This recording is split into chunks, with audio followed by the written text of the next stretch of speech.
देखिए आपका para 17A तक पढ़ाया गया था। इसके बाद आइए अध्याय 2 शुरू किया जाए। यानी कि आपका उत्तर प्रदेश पुलिस रेगुलेशन का अध्याय 2। इसमें जो आपका दिया गया है reserve inspector and reserve sub inspector, यानी कि प्रतिसार निरीक्षक और प्रतिसार उप निरीक्षक। पहले इसके बारे में जानिए। मैंने आपका पहला क्वेश्चन तो ये बन रहा है वर्तमान में कि अध्याय 2 में किसका प्रावधान है। तो प्रतिसार निरीक्षक यानी कि रिजर्व इंस्पेक्टर और रिजर्व सब इंस्पेक्टर का, यानी कि प्रतिसार उप निरीक्षक का किस पैरा से किस पैरा तक प्रावधान है। तो पैरा 18 से लेकर पैरा 24 तक, यानी कि पैरा 18 से लेकर पैरा 24 तक। आपका इसको शॉर्टकट में RI कहते हैं या SRI, यानी कि आपका सब रिजर्व इंस्पेक्टर। RI का मुख्य कार्य क्या है, पहले एक सामान्य भाषा में समझिए तब आपका पैरा शुरू किया जाए। जो ये RI या रिजर्व इंस्पेक्टर या हिंदी में प्रतिसार निरीक्षक जो होते हैं ये पुलिस लाइन में होते हैं। यानी कि प्रत्येक जिले में एक पुलिस लाइन होती है। जैसे कि अगर हम आपका माने प्रयागराज का मामला देखें तो कचहरी के आगे दाहिने बगल आप देखेंगे तो रिजर्व पुलिस लाइन है। तो प्रत्येक जिले में एक रिजर्व पुलिस लाइन होती है। अब उस पुलिस लाइन का जो मुखिया होता है, जो हेड होता है, वह RI होता है, यानी कि प्रतिसार निरीक्षक होता है। उसका उस पुलिस लाइन में जो पुलिस वाले विभागीय दंड पाते हैं वह भी रहते हैं। फिर रिजर्व में पुलिस को रखा जाता है। कहीं दंगा हुआ, बलवा हुआ, आपका चुनाव आ गया या कहीं आवश्यकता पड़ती है तो ऐसी दशा में उन पुलिस वालों को वहां भेजा जाता है। सुबह की परेड कराना, आपका जो नए नए पुलिस बल में लोग भर्ती हुए हैं, यानी कि जिसे रंगरूट कहा जाता है, उनको ट्रेनिंग दिलवाना इत्यादि कार्य। और आपका वार्षिक चांदमारी यानी कि वार्षिक फायरिंग का अभ्यास कराना या आपका छुट्टी देना, कौन किसको अवकाश दिया जाए, ये पुलिस लाइन में किसका कार्य रहता है, RI का। यानी कि कुल मिलाकर जो प्रतिसार निरीक्षक होता है वह रिजर्व पुलिस लाइन में होता है। रिजर्व पुलिस लाइन का मुखिया होता है और वहाँ जो पुलिस वाले रहते हैं उसके अंडर में रहते हैं। आपका तमाम कार्य उसके हैं। अब कौन कौन कार्य हैं ये पैराओं में बताया गया है और दो चार बातें आपको इसमें याद करनी है, मैंने पूरा नहीं, 3 या 4 बातें जो हैं इसमें मुख्य हैं जो आपको पढ़नी है। तो देखिए आपका RI या प्रतिसार निरीक्षक, तो पैरा 18 में प्रतिसार निरीक्षक के अधिकार एवं कर्तव्य दिए गए हैं। यानी कि इनको क्या राइट होगा और ये आपका कह सकते हैं कि किस कर्तव्य का पालन करेंगे। तो एक एक लाइन अब देखिए। रिजर्व निरीक्षक, अब ये न कहेगा कि ये कहाँ होता है, अभी पूरा बता दिया गया। रिजर्व पुलिस लाइन का क्या होता है, ये हेड होता है। ये इसको हिंदी में हम कहते हैं प्रतिसार निरीक्षक और इंग्लिश में आपका रिजर्व इंस्पेक्टर, ये मुखिया होता है। देखिए कह करके भाई, रिजर्व पैरा 18 हम चल रहे हैं। रिजर्व निरीक्षक रिजर्व लाइंस का प्रभारी अधिकारी होता है, ये तो हम 2 बार अभी बताए। वह रिजर्व लाइन से अपेक्षित रक्षकों और अनुरक्षकों को ड्यूटी का आदेश दे सकता है और उनका निरीक्षण कर सकता है और यह देख सकता है कि उसके नियंत्रण के अधीन सभी अधिकारीगण अपने कर्तव्यों से पूर्णतया परिचित है। वह स्पेशल ड्यूटी के लिए जिले से बाहर जाने वाले किसी पुलिस दल का परेड कराएगा, यानी कि पुलिस ज़्यादा रहती है पुलिस लाइन में, तो अगर पुलिस वालों को जिले से बाहर भेजना है तो वह उनका परेड कराएगा और देखेगा कि ये पुलिस वाले सही स्थिति में हैं कि नहीं, क्योंकि जिले से बाहर जाकर ये अब क्या करेंगे कार्य। वह देखेगा कि वे समुचित रूप से सुसज्जित हैं और उनके पास पर्याप्त सामग्री है, यानी कि साज सज्जा इन लोगों के पास है कि नहीं। ये किसका कर्तव्य है देखना, आरआई का, रिजर्व इंस्पेक्टर आरआई का है। वह देखेगा कि उनकी हाजिरी रोजाना ली जाती है, यानी कि कितने पुलिस वाले रिजर्व पुलिस लाइन में हैं, वह वे रिजर्व पुलिस लाइन में उपस्थित है कि नहीं, उनकी हाजिरी लेने का कार्य भी किसका है, आरआई का। अगला देखिए, उसे यह अवश्य देखना चाहिए कि ड्यूटी का सूची फॉर्म संख्या 97 सशस्त्र पुलिस के सभी सिपाहियों और सभी अधिकारियों के लिए और ऐसे सिविल पुलिस के लिए जो रिजर्व लाइंस में नियुक्त किए गए हैं, कंपनी कमांडरों द्वारा शुद्धता से रखा जाता है और वह व्यक्तिगत रूप से जिम्मेदार हैं कि सभी व्यक्तियों की ड्यूटियां सही ढंग से और निष्पक्षता से वितरित किया जाए। उसे रोस्टर के 2 स्तंभों को अंग्रेजी में स्वयं लिखना चाहिए अथवा उन्हें रिजर्व सब इंस्पेक्टर द्वारा लिखना चाहिए और उसे रोस्टर पर छोटा हस्ताक्षर करना चाहिए। आपका नित्य पुलिस अधीक्षक को, यानी कि एसपी साहब को, वह सुबह सुबह रिपोर्ट करे।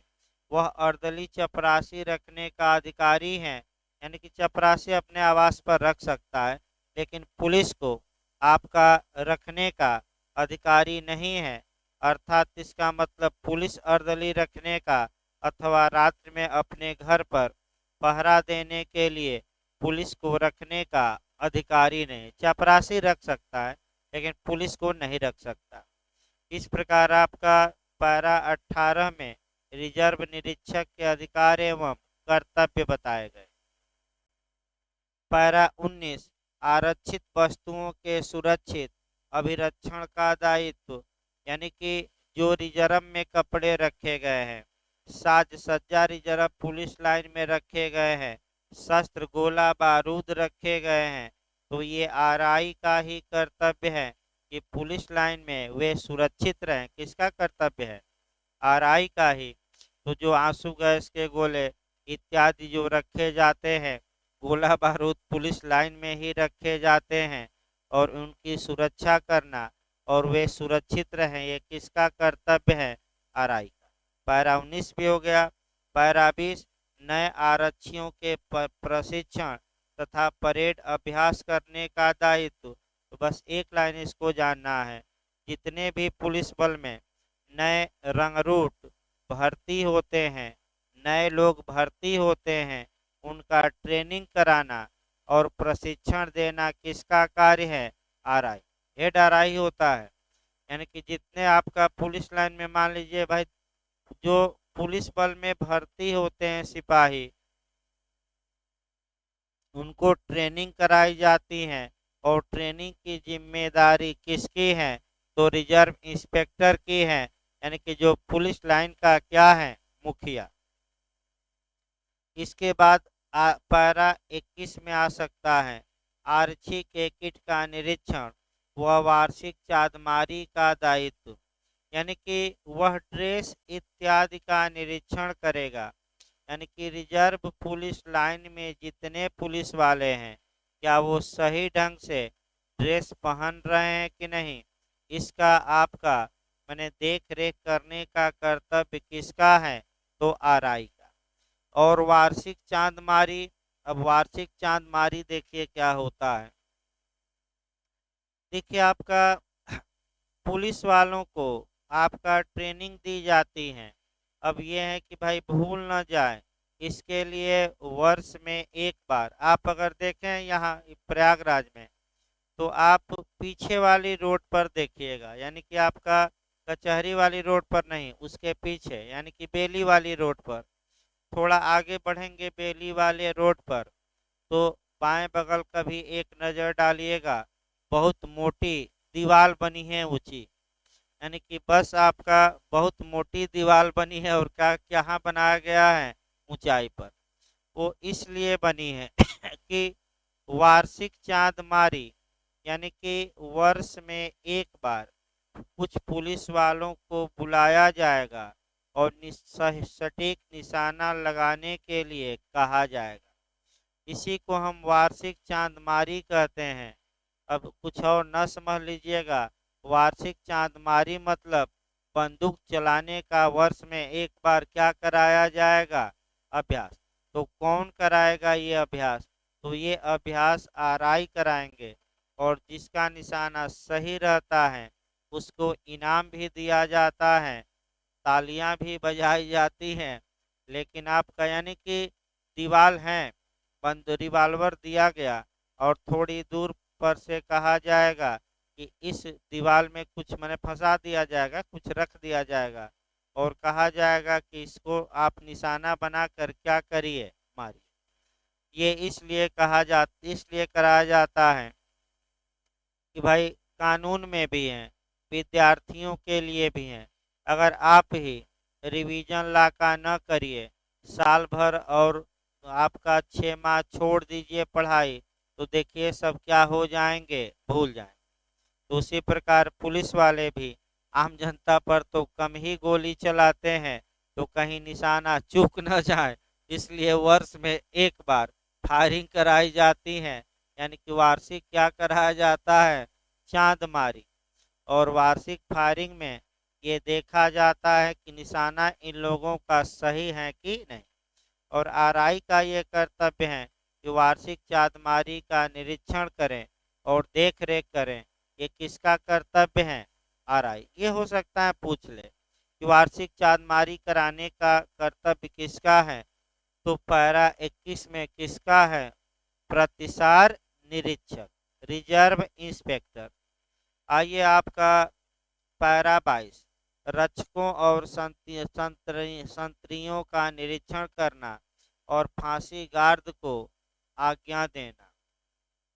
यानी कि जो हवालात की सुरक्षा के लिए, इत्यादि की सुरक्षा के लिए, कोषागार की सुरक्षा के लिए जो पुलिस वाले नियुक्त किए गए हैं, तो आरआई का कर्तव्य है कि उनका निरीक्षण करे, देखे ये सही ढंग से ड्यूटी कर रहे हैं कि नहीं।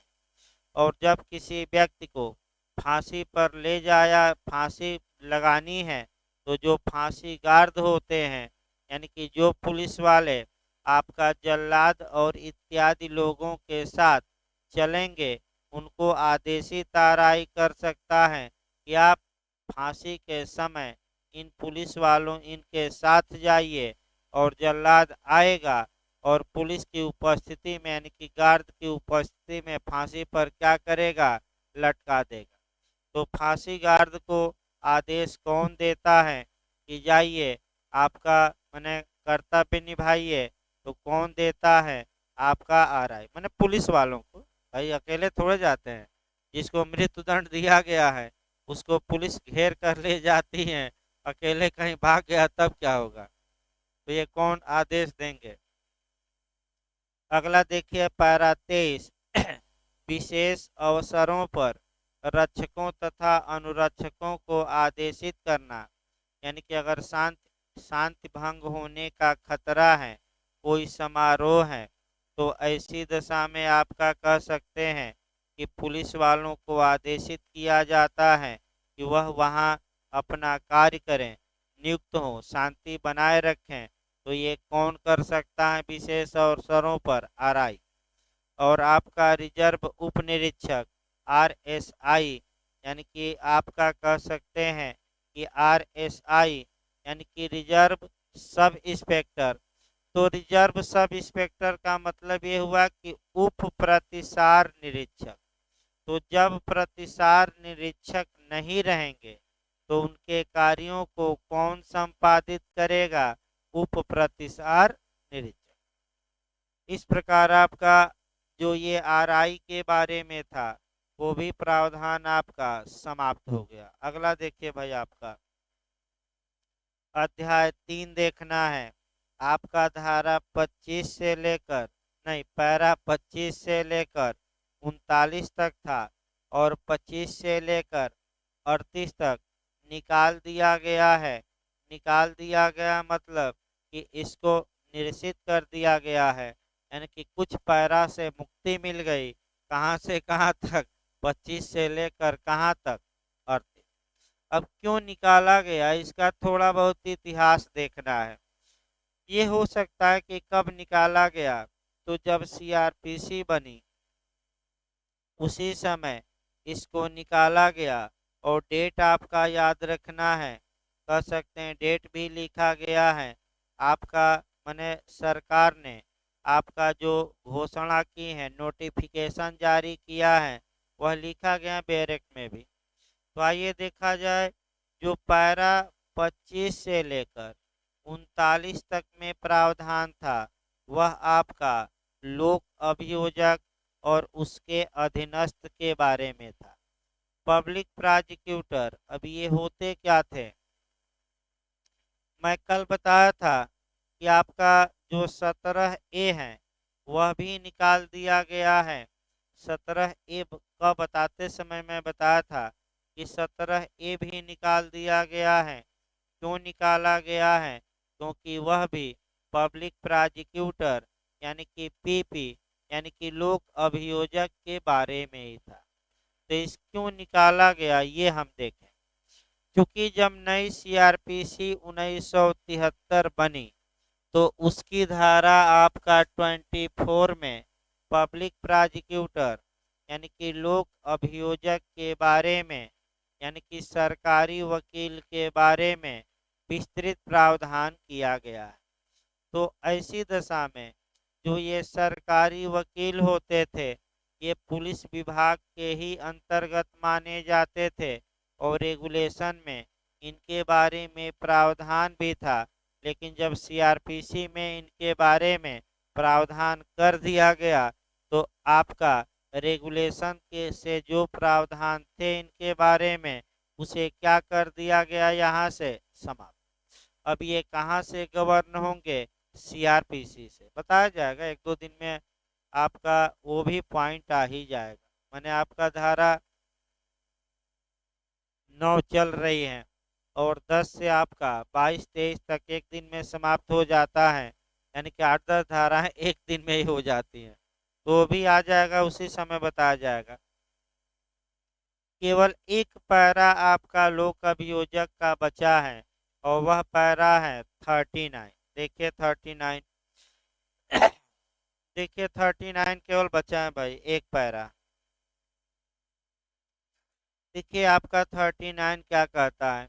न्यायालय में तैनात सभी पुलिसकर्मियों का लोक अभियोजक के नियंत्रणाधीन होना, यानी कि न्यायालय में जितने पुलिस वाले नियुक्त हुए हैं, वह सरकारी वकील के कंट्रोल में वहां रहेंगे, बाहर भले न रहें। वहां किसके नियंत्रण में रहेंगे? आपका पब्लिक प्रोसिक्यूटर यानी कि सरकारी वकील। देखिए क्या क्या है। न्यायालय से संलग्न सभी पुलिस कर्मचारी लोक अभियोजक के नियंत्रणाधीन होंगे, और जब न्यायालय में नियोजक न हो, यानी कि लोक नियोजक न हो, लोक, तो कार्यालय में उसकी सहायता करेंगे। वह उन मामलों की ओर अधीक्षक का ध्यान आकृष्ट करेगा जिनमें कोई पुलिस न्यायालय से 1 वर्ष से अधिक की अवधि से संलग्न है। वह यह देखेगा कि वे डिप्टी पर समुचित वर्दी धारण करते हैं, और वह उनके कर्तव्यों के संपादन हेतु उत्तरदायी होगा। यानी कि न्यायालय में पुलिस वाले अपने कर्तव्य को अच्छे से निर्वहन करे, ये देखने का कार्य किसका होगा? सरकारी वकील, यानी कि इसको हम कहेंगे क्या लीगल भाषा में? Public prosecutor. जो कि निम्नवत हैं, क्या क्या ये करेंगे? सभी कैदियों जो विचाराधीन हैं को बिना विलंब किए न्यायालय के समक्ष प्रस्तुत करना, और प्रथम चरण में एवं जब रिमांड आवश्यक हो, दोनों ही स्थिति में बंदी गृह में उन्हें निरुद्ध करने हेतु आदेश प्राप्त करना। यानी कि लोक अभियोजक पुलिस से कह सकता है कि जितने भी लोग आपका प्रस्तुत करने हैं न्यायालय में लाया जाए, न्यायालय में जो बंदी गृह है उसी में आप रखिए जब तक कि इनका प्रतिप्रेषण न प्राप्त कर लिया जाए, यानी कि रिमांड का आर्डर प्राप्त न कर लिया जाए। दूसरा, यह देखना कि दांडिक मामला सुनवाई के लिए तैयार हैं, गवाह उपस्थित हैं और प्रदर्शक प्रस्तुत किए गए हैं। ये किसका कर्तव्य है कि मामला तैयार है कि नहीं, गवाह आ गए हैं कि नहीं, लोक अभियोजक यानी कि सरकारी वकील का। तीसरा, न्यायालय में व्यवस्था बनाए रखना और वहां पर कैदी की सुरक्षित अभिरक्षा सुनिश्चित करना और आपका न्यायालय में कैदियों की हथकड़ी उतार दी गई हो, यह भी देखा जाए। ये किसका कर्तव्य है, लोक अभियोजक। यही आपका एक बार मेंस में भी आ चुका है। ये जो पैरा 39 बता दिया जाए, यूपीएपीओ के मेंस में भी आ चुका है कि पुलिस अधिनियम के तहत लोक अभियोजक के कर्तव्यों का क्या करिए उल्लेख। तो एक ही तो बचा है और थोड़ा बहुत इसको कोरिलेट करके सीआरपीसी से भी लिखना है, लेकिन मुख्य रूप से बचा कहाँ है आपका पैरा 39। यानी कि इसका मतलब ये हुआ कि कोई कैदी आता है तो न्यायालय परिसर में सुरक्षित रहे। तो आप लोग देखे होंगे कि तमाम कैदी आते हैं तो वकील साहब क्या करते हैं कि अपना वकील हुजूम जुटा लेंगे और घेर कर क्या करते हैं, कचहरी में मार देते हैं। कई बार ऐसा हुआ, जैसे कि आपका कन्हैया कुमार जो आपका माने जेएनयू का है, वह नारा लगाया था माने भारत के खिलाफ। तो जब वह पकड़ कर लाया गया तो दिल्ली के कोर्ट में आपका वकीलों ने खूब गिरा गिरा कर धुनाई की थी। और जब बिहार में गया तो कोरोना काल में और तमाम जगहों पर कई लोगों ने ये कहा, माने उसमें बच्चे मर रहे थे, बुखार हुआ था, कई जगह विरोध हुआ और लोगों ने कहा कि भले हमारे बच्चे मर जाएं लेकिन किसी देशद्रोही को हम यहाँ आने नहीं देंगे। काफी विरोध हुआ। अब यह है कि ये जितने हैं सब सतमेजरा जो कहा जाता है माने मिलावटी, सब या तो भाजपा में या तो कांग्रेस में चले जाते हैं या भाजपा में या सपा में। अब पार्टी में किसी जुड़ गए तो जितने दाग हैं सभी दाग क्या हो गए आपके, धुल। चाहे देश विरोधी बयान दिए हो या देशभक्त हो। भाजपा में आ गए और देश विरोधी बयान दिए थे तो भाई आपका दाग धुल गया।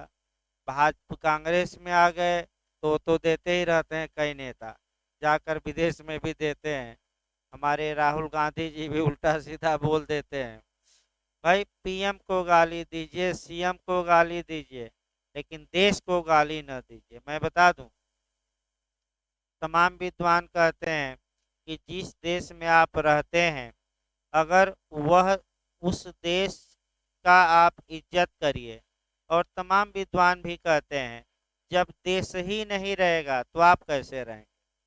यानी कि देख लीजिए अफगानिस्तान में आपका जब देश ही नहीं रहा, सत्ता छिन गई तो कितना जनता त्रस्त है और कोई शासन नहीं, कोई रूल ऑफ लॉ नहीं, मनमाना, जिसको चाहे मारिए, जिसको चाहे कुछ करिए, कोई कानून तो है नहीं। तो भाई आपका इसीलिए देश पहले, देश उसके बाद हम हैं, उसके बाद जात बिरादर धर्म और पार्टी है, देश से ऊपर कुछ नहीं है।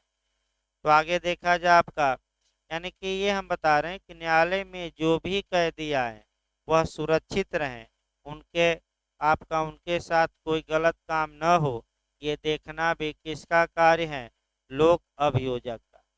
अभी आपका आगे देखा जाए, हाँ न्यायालय में जब लाए जाते हैं तो न्यायालय में बैरक बनी रहती है भाई कैदियों को रखने के लिए। अब वहाँ 15-20 पुलिस वाले बैठे रहते हैं, कोई भाग न जाए। तो नियम यह है कि जब तक कि आवश्यक न हो, हथकड़ी न लगाया जाए। अगर न्यायालय में लाया गया है तो हथकड़ी तभी लगाई जाए जब उसे भागने की क्या हो, संभावना। भाई हथकड़ी लगाई जा सकती है जब क्या हो कि हो सकता है कि ये क्या करे, भाग जाए। आपका ये सुप्रीम कोर्ट का डिसीजन है। तो आगे देखिए, जब मुख्यालय से सुदूर न्यायालय के संलग्न हो तो लोक अभियोजक को ऐसे कर्तव्यों का निर्वहन करना चाहिए जो मजिस्ट्रेट या अधीक्षक द्वारा निर्देशित किए जाएं।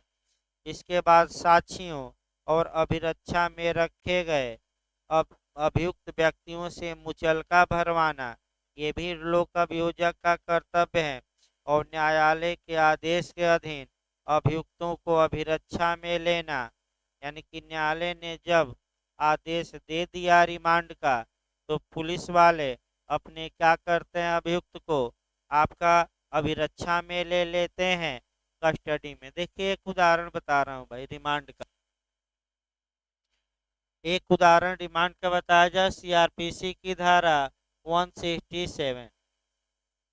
मान लीजिए पुलिस ने किसी व्यक्ति को गिरफ्तार किया, तो आप भी जानते हैं कि मजिस्ट्रेट के आदेश के बिना कितने घंटे से अधिक वह पुलिस वाला आपका माने अपनी कस्टडी में उस अभियुक्त को नहीं रख सकता, या व्यक्ति को 24 घंटा।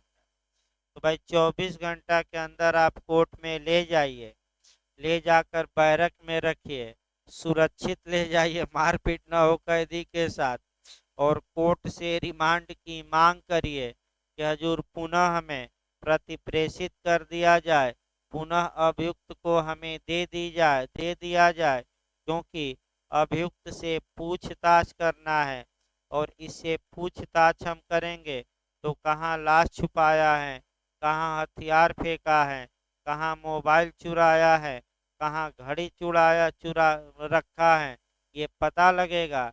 और ये जो साक्ष्य होगा एविडेंस की धारा 27 में इस अभियुक्त के विरुद्ध आपका साक्ष्य में प्रयोग होगा।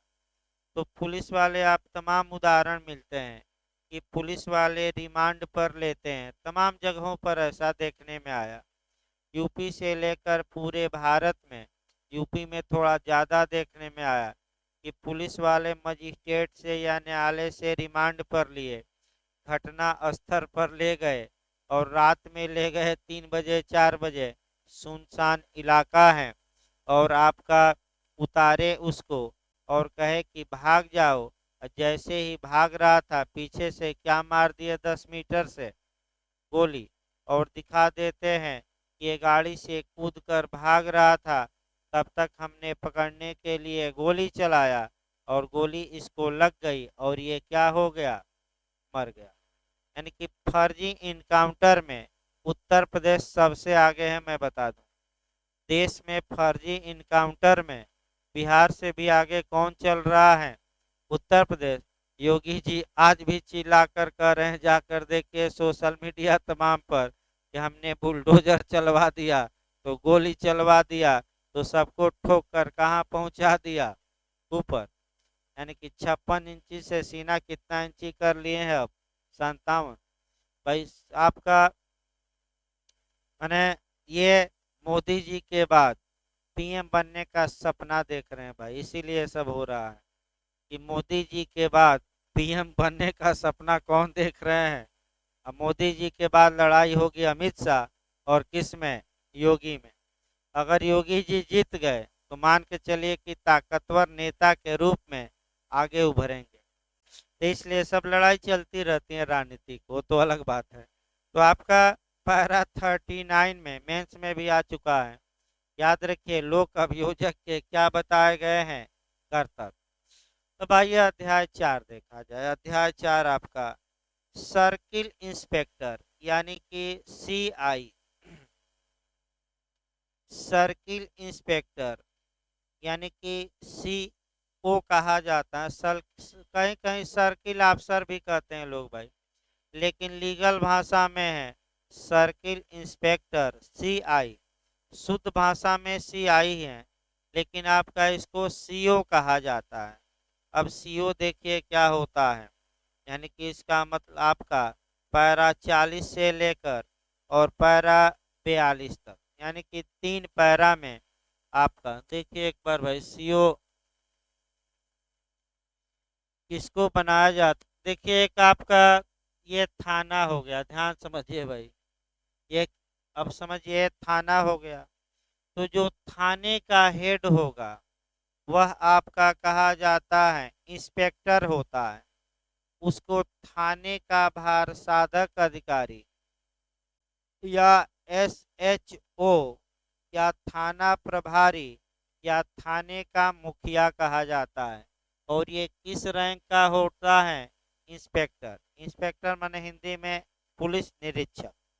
पुलिस निरीक्षक दो तीन था, अगर देखिए अगर बड़ा थाना रहता है तो कहीं कहीं यानी कि कोतवाली जहाँ रहती है तो कोतवाली में सीओ नियुक्त किए जा सीआई नियुक्त किए जाते हैं, सर्किल इंस्पेक्टर।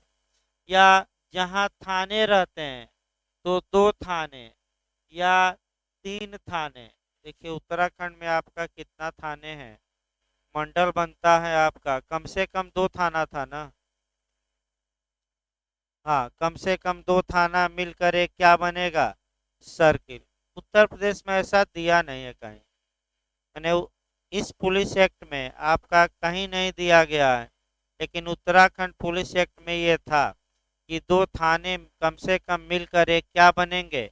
सर्किल। तो वहीं अब सर्किल है, याद रखिए, सर्किल यानी कि वृत्त हम बना रहे हैं। तो मान लीजिए एक ये थाना है और ये दूसरा थाना है, आपका जो दोनों थाने हैं ये एक वृत्त में घेर दिए गए। इस थाने का भार साधक अधिकारी अलग है और इस थाने का भार साधक अधिकारी अलग।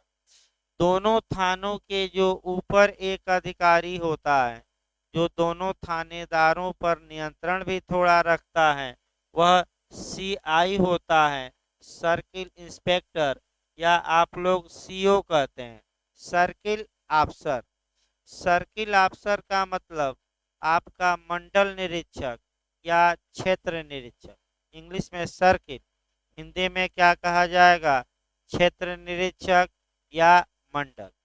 इसके बाद जो होता है वह पुलिस उपाधीक्षक होता है, माने डीवाईएसपी। उसके बाद कौन होते हैं?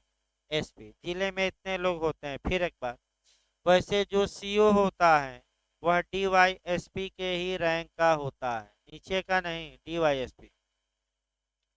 जो ये सर्किल इंस्पेक्टर नियुक्त किए जाते हैं ये आईपीएस होते हैं। एक और जानिए, यानी कि संघ लोक सेवा आयोग से जो आईपीएस इंडियन पुलिस सर्विस में जिनकी भर्ती होती है, वह जो प्रथम नियुक्ति पाता है वह आपका थानेदार का नहीं बल्कि किस पद पर आता है?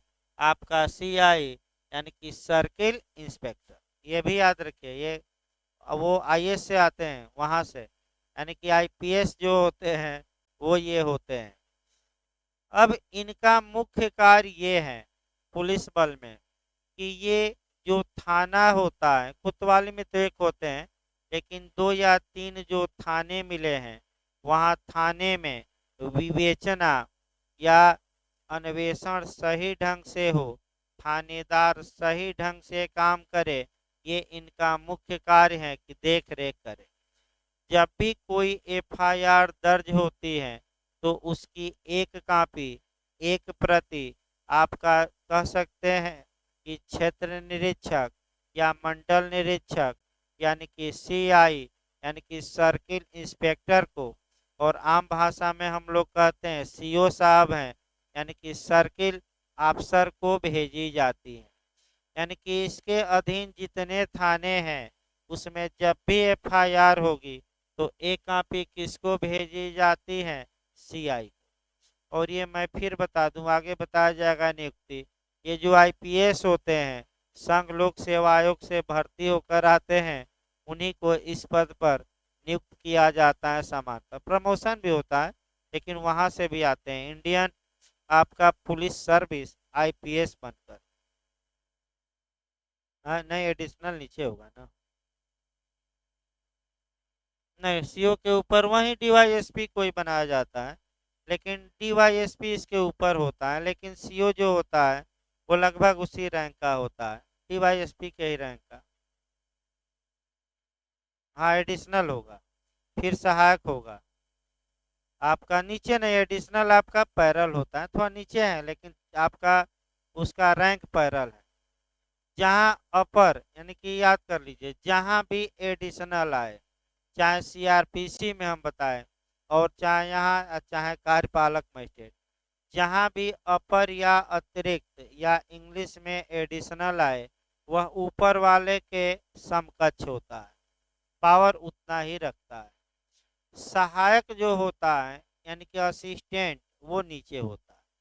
ये मैंने आपका एसपी, इसके बाद एडिशनल एसपी कह सकते हैं, इसके बाद सहायक एसपी, इसके बाद आपका डीवाईएसपी, फिर सीओ, फिर थानेदार, फिर आपका उप थानेदार, फिर कांस्टेबल, फिर आपका मैंने हेड कांस्टेबल, फिर कांस्टेबल, फिर ग्राम चौकीदार, ऐसे आता है नियम। देखिए आपका, अब आपका पैरा से देखिए भाई, पैरा 40, 3 ही पैरा है। विवेचना का पर्यवेक्षण तथा अपराधों की रोकथाम करना। देखिए, विवेचना का मतलब हुआ इन्वेस्टिगेशन यानी कि अन्वेषण। तो अन्वेषण थानेदार साहब अन्वेषण सही ढंग से करें और अपराधों को उस एरिया में रोका जाए अपराध होने से, इसकी जिम्मेदारी किसकी है? तो सीआई की है। किसकी है?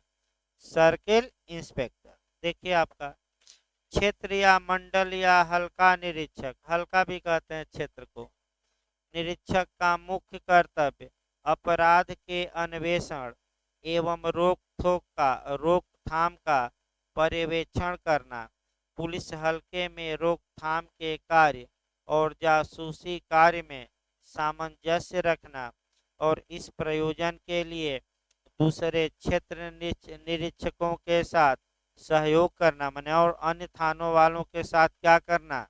सहयोग करना, और यह देखना कि पुलिस और विशेष रूप से थानेदार जो उसके अधीनस्थ हैं, यानी कि सीओ के नीचे कौन होंगे? थानेदार, उसके अधीनस्थ होंगे, ईमानदारी और दक्षता के साथ अपने कर्तव्य का पालन करते हैं।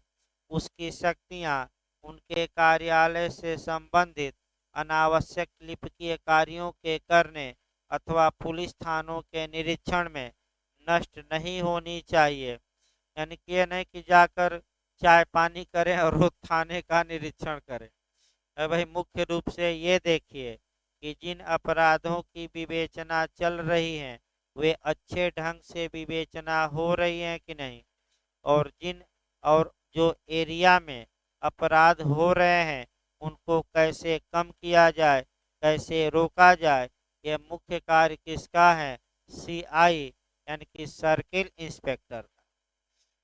देखिए इसमें भी आपका ये है कि जब कोई थानेदार आपका अन्वेषण पूरा करता है तो आपका सीआई यानी कि क्षेत्र निरीक्षक माने सर्किल इंस्पेक्टर को की साइन होती है और तब आपका वह रिपोर्ट न्यायालय में जाती है। सीओ चाहे तो आपका कह सकता है थानेदार से कि और साक्ष्य एकत्र करो, यानी कि दिशा निर्देश दे सकता है, उन पर पर्यवेक्षण कर सकता है कि सही ढंग से क्या करो, अन्वेषण। लेकिन पुलिस कहाँ मानने वाली है? चोर चोर मौसेरे भाई, तो सब खा पी के क्या हो जाते हैं? स्वाहा। तो कैसे स्वाहा हो जाते हैं? आप मने ये भी एक दिक्कत है, अपराधी दंडित नहीं हो रहे हैं। इसका भी एक कारण यह है कि पुलिस खा पी के सब चौपट कर दे रही है, यानी कि आपका अन्वेषण ही सही ढंग से नहीं हो पा रहा है। क्योंकि अगर 10-20 लाख फेंक दिए तो आपके खिलाफ एफआईआर पुलिस लगा दी, साक्ष्य होते हुए भी लिख दी कि साक्ष्य क्या था? अपर्याप्त। ये समस्या है और उसके बाद दौड़ते रहिए।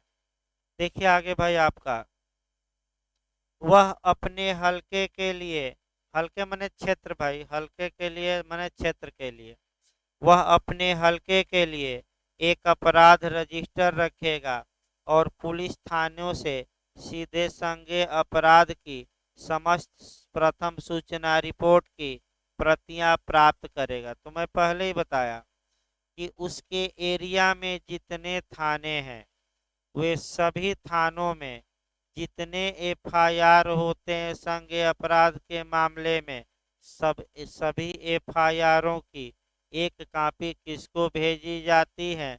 सर्किल इंस्पेक्टर को, यानी कि आपका सीआई, लीगल भाषा में सीआई, वैसे व्यवहार में सीओ ही कहते हैं लोग, मैंने आप भी देखेंगे तो क्या कहा जाता है, सीओ साहब है। तो पूरा एक प्रति उसको भेजी जाती है।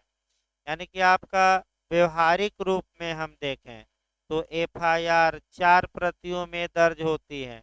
भले कानूनन 3 प्रतियां हैं। मूल प्रति न्यायालय में जाएगी, द्वितीय प्रति एफआईआर कराने वाले को तत्काल और निःशुल्क दी जाएगी, तीसरी कॉपी थाने में रिकॉर्ड का भाग होगी और चौथी किसको एफआईआर की कॉपी भेजी जाएगी? सीआई। याद रखिएगा, ये भी आपका पूछा जाता है। एफआईआर कितनी प्रतियों में? लीगल तौर पे 3, नहीं लीगल तौर पे 3, लेकिन व्यवहार में 4 बनाई जाती हैं ताकि एक किसको भेजा जा सके? हाँ, सीआई को। चौथी कॉपी भेजी जाती है किंतु रजिस्टर में उसका नोट सुनियोजित गंभीर अपराध का पता लगाने तथा उसकी रोकथाम के लिए कार्यवाही करने का सूचक होना चाहिए तथा रजिस्टर को मामूली अपराधों के विवरण से भरा हुआ दलदल नहीं होना चाहिए। वह अपने हलके के अंतर्गत प्रत्येक थाने का निरीक्षण वर्ष में एक बार करेगा। ये भी पूछ सकता है कि सीआई यानी कि सर्किल इंस्पेक्टर के अंडर में जितने थाने हैं उन उन थानों का वह निरीक्षण कितने वर्षों में कम से कम एक बार करेगा? 1 साल। कितने वर्षों में? 1 साल वह सर्किल निरीक्षकों द्वारा पुलिस थानों के निरीक्षण पर ज्ञापन पत्र में दिए गए निर्देशों का अनुसरण करते हुए अपराध की रोकथाम और अपराध के पता लगाने से संबंधित मामलों पर विशेष ध्यान देगा। वह घटना स्थल का निरीक्षण करेगा और समस्त महत्वपूर्ण मामलों में अन्वेषण का पथ प्रदर्शक करेगा और वह अधीक्षक द्वारा स्वयं अन्वेषण का संचालन करने के लिए प्रतिनियुक्त किया जा सकेगा और जब कभी वह अन्वेषण पर उपस्थित होगा तो वह अपनी उपस्थिति के लिए केस डायरी पर न केवल साइन करेगा बल्कि आपका पूरा विस्तृत अनुदेश अंकित करेगा। पुलिस अधीक्षक को ये भी नहीं पढ़ना है। देखिए आपका जो ये सीआई होते हैं, फिर एक बार समझिए, ये चूंकि डीवाईएसपी के बराबर के रैंक के होते हैं तो आपका कई कानूनों में ये प्रावधान है कि जो इन्वेस्टिगेशन किया जाएगा अपराध का वह डीवाईएसपी या उसके ऊपर के पुलिस अधिकारी द्वारा ही किया जाएगा। जैसे कि आपका करप्शन एक्ट में कुछ मामले हैं और SC/ST एक्ट में शुद्ध रूप से ऐसा मामला है कि दरोगा जी यानी कि थानेदार इन्वेस्टिगेशन नहीं करेंगे बल्कि सीओ करेगा। तो ऐसी दशा में यानी कि कुछ मामलों में ये जो सर्किल इंस्पेक्टर हैं इन्हीं को विवेचना या तफ्तीश या अन्वेषण का राइट दिया गया है। और सबसे अच्छा उदाहरण कौन है? SC/ST act. भाई सबसे अच्छा उदाहरण आप देख सकते हैं कि उसमें लिखा है कि डीवाईएसपी से नीचे का कोई पुलिस अधिकारी SC/ST के प्रति अपराधों का तफ्तीश या अन्वेषण या विवेचना नहीं करेगा।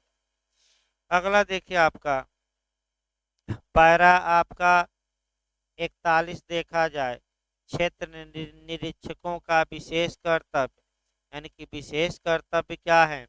तो अधीक्षक को हल्के में मतलब क्षेत्र में, ये नहीं कि हल्के में ले लीजिए, अधीक्षक को हल्के में घटित प्रत्येक घटना से अवगत रखना जिसे अधीक्षक या जिला मजिस्ट्रेट प्रशासन के हित में जानना चाहता था। सरकार के उपायों के प्रति अश्रद्धा कि किसी भावना की रिपोर्ट करना या किसी आंदोलन, आतंक या अफवाह फैलने की रिपोर्ट करना, जो यदि रोकी न जाए तो अशांति उत्पन्न कर सकती है, उसका विशेष कर्तव्य है।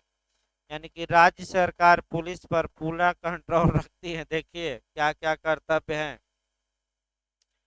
पहला ये है कि जो भी उसके इलाके में घटनाएं हो रही हैं वह उससे अपने को अवगत रखे, यानी कि भेद्य रखे कौन कौन घटनाएं हो रही।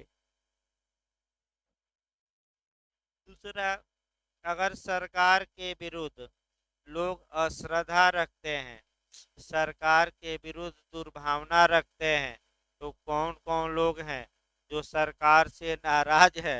ये एक तरह से कह सकते हैं कि सरकार मुखबिरी कराती है और इन लोगों का कर्तव्य है कि सरकार से नाराज लोगों की लिस्ट क्या करें, भेजें, कौन कौन लोग हैं ये भी जानकारी रखें। इसके बाद कौन आंदोलन कहाँ होना है तो वो भी जानकारी रखें, यानी कि बच्चे कहाँ आंदोलन करने वाले हैं तो आपका सीआई जो है यहीं में चूक जा रहा है और बच्चे आंदोलन करके तोड़ फोड़ मचा के निकल जा रहे हैं और सर्किल इंस्पेक्टर क्या कर रहे हैं उसके बाद जाग रहे हैं, जबकि इनका कर्तव्य है कि कहाँ क्या आंदोलन होने वाला है। आप सतर्क रहिए। जैसे दिल्ली में भी अगर यही सतर्कता लोग पहले से बरतते तो क्या लाल किले पर आंदोलनकारी जाकर खालिस्तानी झंडा लहरा पाते। लेकिन पुलिस दिल्ली की हमेशा पता न क्यों सबसे हाईटेक पुलिस है लेकिन हमेशा मात खाती है। यानी कि दिल्ली पुलिस मैं बता दूं सबसे हाईटेक है भारत में, आधुनिक सुख सुविधाओं से लैस है, लेकिन हमेशा वह मात खा जाती है। यानी कि न तो अपराध से सही ढंग से निपट पाती हैं न आंदोलनों से। आप कई बार देखे होंगे कि कई बार पुलिस वाले विफल हो गए और सबसे अच्छा उदाहरण तो क्या है, किसान आंदोलन। मैंने सब कुछ होते हुए भी आपका कुछ नहीं कर पाए। यूपी पुलिस रहती तो कई किसानों को अब तक क्या की रहती। देखिए देखे कि गाड़ियाँ चढ़ा दिए जाओ, भले जेल गए लेकिन क्या किए, भले दो चार मर गए लेकिन क्या किए।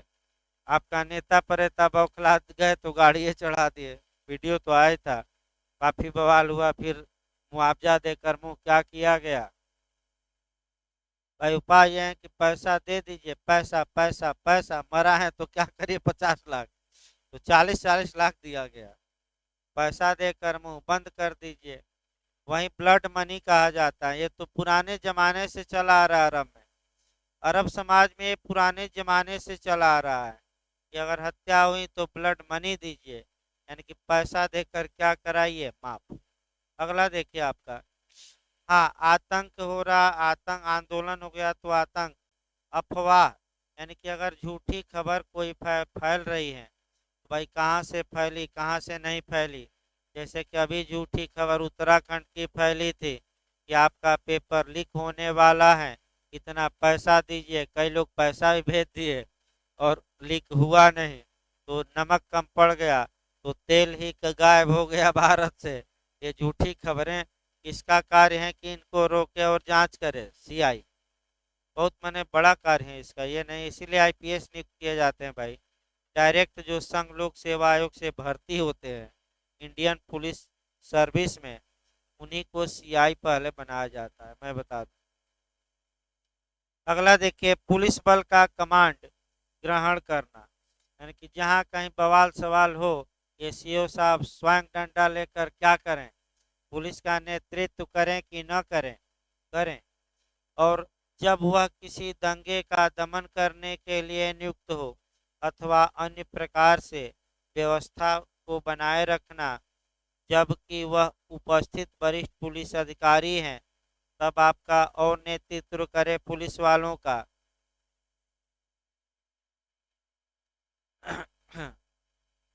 विस्फोटक आपका ये नहीं दे, विस्फोटकों का निरीक्षण करे लाइसेंस का।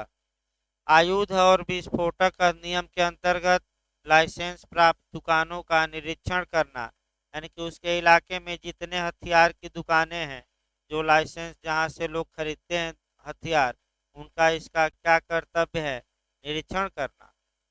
और आपका अपने हलके में, यानी कि अपने इलाके में जो पुलिस हैं वे सही आचरण करें, अपना कर्तव्य अच्छे से निभाएं। और ये किसका कार्य है देखना, आपका सर्किल इंस्पेक्टर। अब आपका पैरा 42, क्षेत्र निरीक्षकों को निश्चित उत्तरदायित्व से मुक्ति दी गई है। आपका यानी कि कुछ उत्तरदायित्वों से क्या की गई है, मुक्ति दी गई है।